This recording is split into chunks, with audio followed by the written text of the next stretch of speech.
Sublimez votre intérieur avec nos collections uniques et élégantes.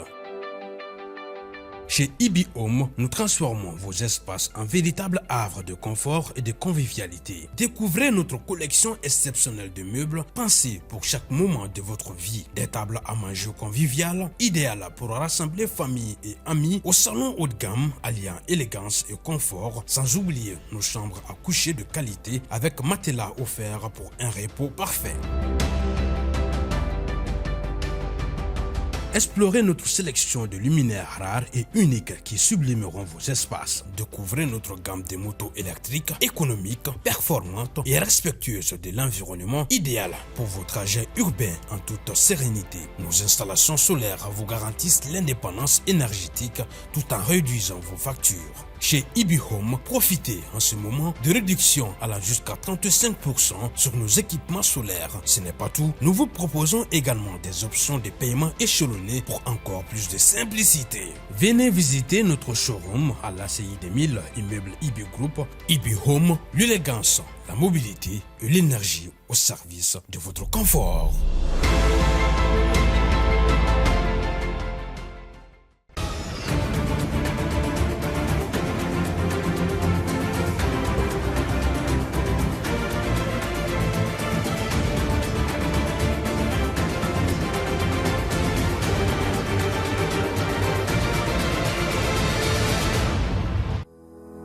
Compagnie Sky Mali ye a ka vol inaugural kɛ Bamako Abidjan Bamako kunungo araba otokalo kile fɔlɔ san 2025 walasa ka faamuyali caman sɔrɔ nin ko la an ka ɲininikɛlaw olu bɛna caman ɲɛfɔ an ye nin kunnafoniya ninnu senfɛ. Tournoi UFOA a Bamako ale bisimila bɛna di an fɛ Mali la ka kɛɲɛ ni otokalo kile 5 ka bila a kile 18 la o kama labɛnw bɛ senna ni waati na. Kajatu Bagayo ale bɛna caman ɲɛfɔ an ye o ko la. An balimaw nin de an ka kunnafoni bakurunbaw ye ka kɛɲɛ ni bi alamisa ye otokalo kile 2 san 2025 an bɛna min walawala aw ye ni sanda in na o kama an b'a fɔ k'aw bisimila Advance TV jabaraniso sanfɛla la tele min kɛlen don ka para caman bila ani teletɔw ni ɲɔgɔn cɛ. I n'a fɔ an tun ye a fɔ aw ye cogo min na walasa ka taga segin nɔgɔya farafina kapitaliw ni ɲɔgɔn cɛ Sky Mali ale ye sira kura dayɛlɛ Mali ni Côte d'Ivoire jamana ni ɲɔgɔn cɛ ni o ye Bamako Abidjan ye. O hukumu kɔnɔna na Sky Mali a ye a ka pankuru ka wulili fɔlɔ o sigi sen kan kunungo araba octobre kalo tile fɔlɔ san 2025 an ka ɲininikɛlaw olu tun b'a kɛnɛ kan u ye minnu sɔrɔ an ka jɛ ka ɲɛmada o fɛ.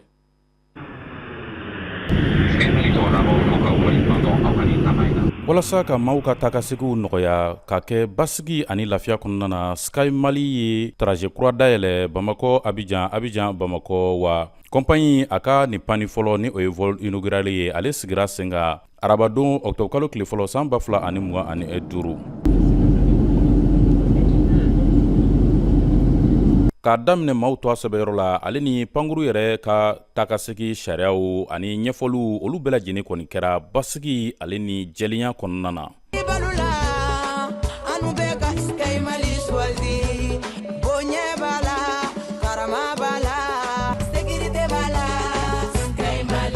Sky Mali ale ka nin wulikajɔ in a bɛ kɛ sababu ye miirinanba min bɛ o la ka se ka tagasegi nɔgɔya farafina ale faba dugu ni ɲɔgɔn cɛ olu ka se ka kɛ lafiya kɔnɔna na o kɔfɛ bɛɛ lajɛlen k'i ka tagasegi kɛ lafiya fɛnɛ kɔnɔna na o de ye Sky Mali ale ka hamina ye.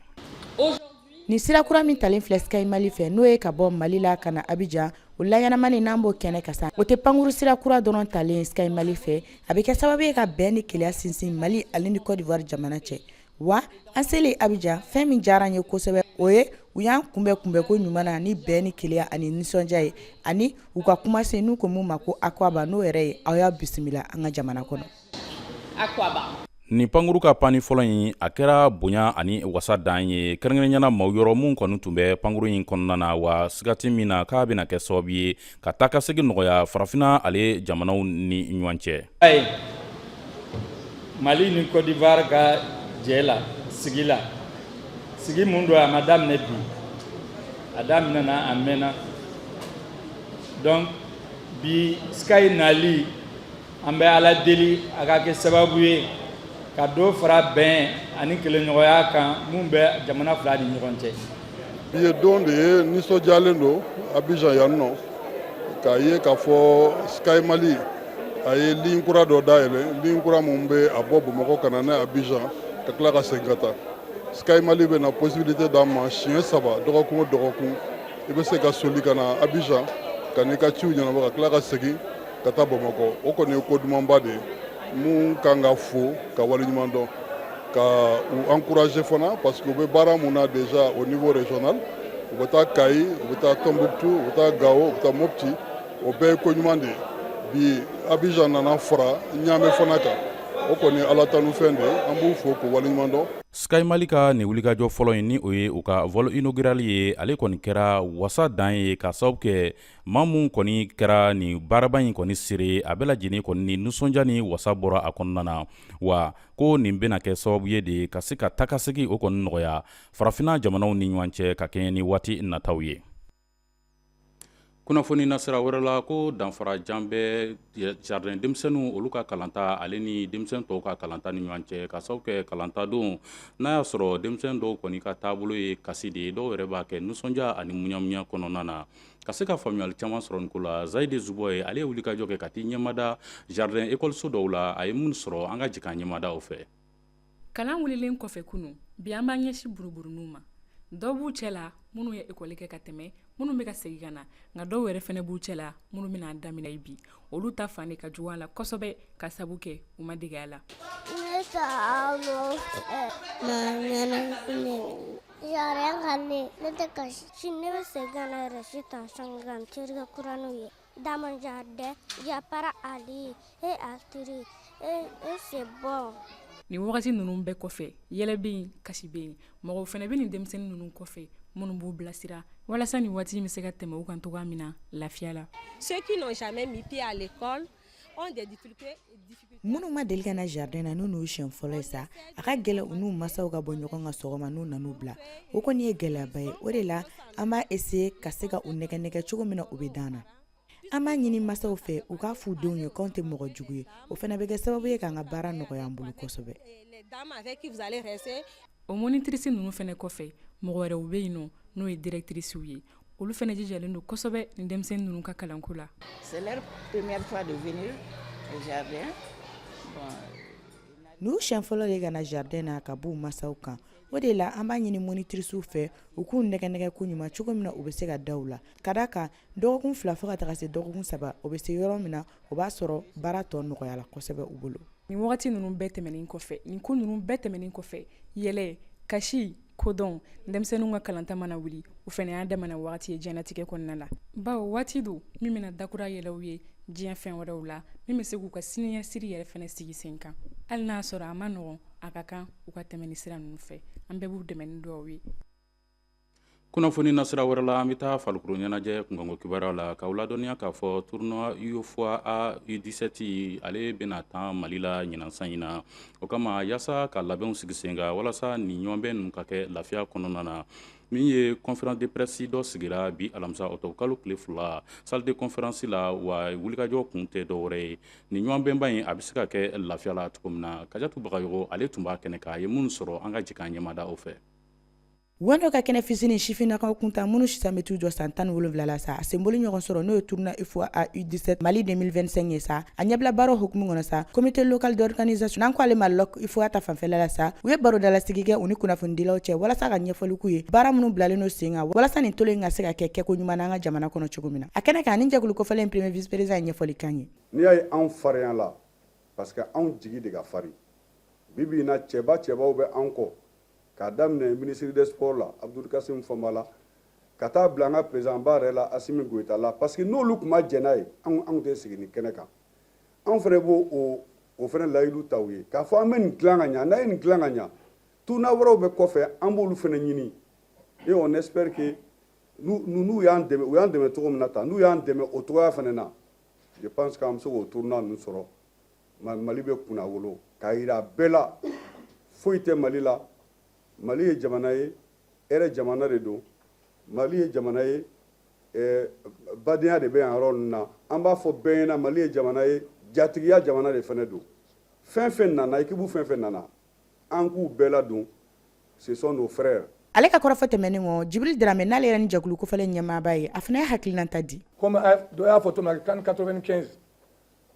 an y'a ye a kɛra cogo min na kunna wele a kɛra sababu ye 2002 sɔrɔ nin fana kɛ sababu ye ka kɛ u b'a fɔ bɔnba ɲɛbila nin ka kɛ belebelebaw ɲɛbila ye donc nin kun bɛ taa cɛ don min na bɛɛ ka nisɔndiya a ko la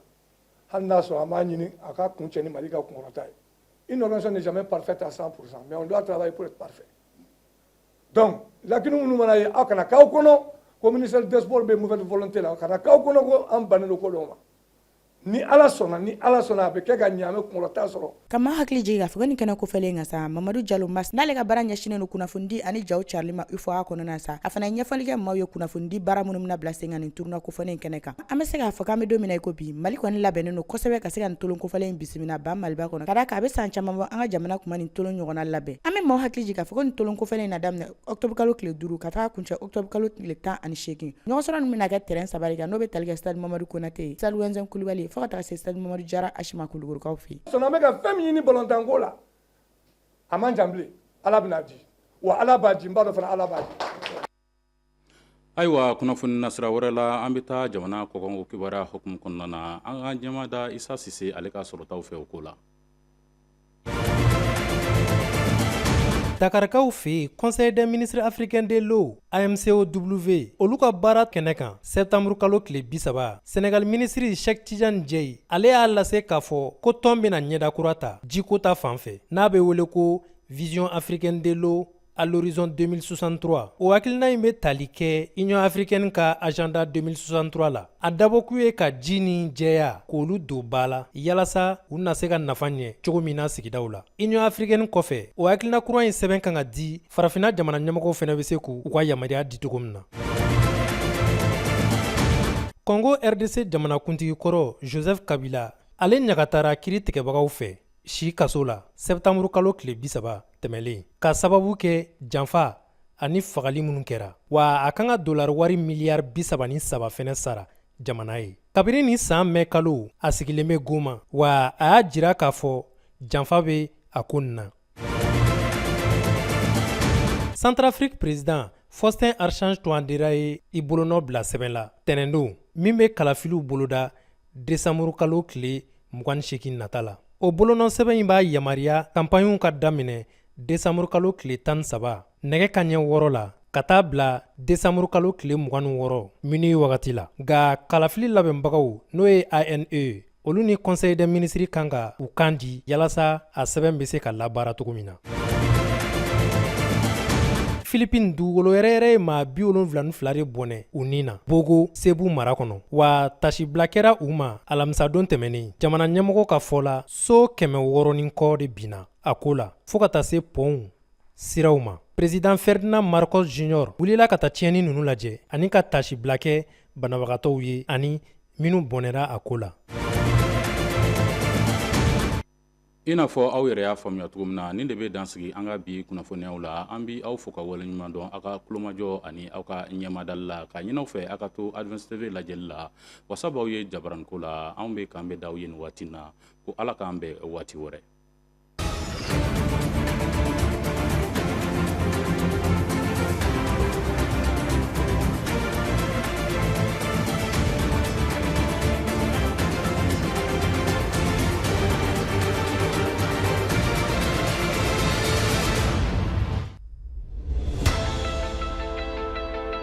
Sublimez votre intérieur avec nos collections uniques et élégantes. Chez Ibi Home, nous transformons vos espaces en véritables havres de confort et de convivialité. Découvrez notre collection exceptionnelle de meubles pensés pour chaque moment de votre vie. Des tables à manger conviviales, idéales pour rassembler famille et amis, au salon haut de gamme alliant élégance et confort, sans oublier nos chambres à coucher de qualité avec matelas offerts pour un repos parfait.